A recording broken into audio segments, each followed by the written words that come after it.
Parto, dneska si ukážeme Goat Simulator. Doufám, že se vám toto video bude moc líbí, můžete zanechat like, já jsem George. Zapomněl jsem to říct, no tak nevadí, stane se nikdy. No, to byla to asi tak 6 minut ta hra, mám to demo jenom pouze, takže bajím. Jupi! Budeme mít největší kráva, budeme červená.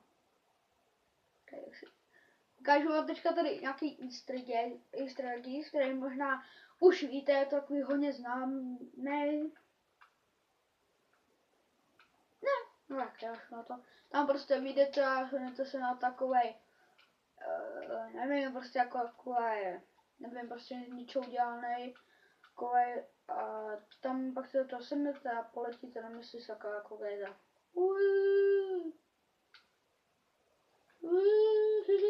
Oh, fuck.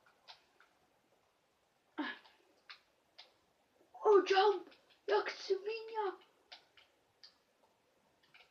Počkej. Jdeme za rukama.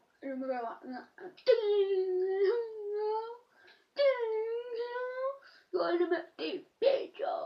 No tak ty vole, no tak to je síla, jedeme. Ne, kam jedeme? Ne, jedeme. Pásečku. Štět. Tak se vezmeme to červený.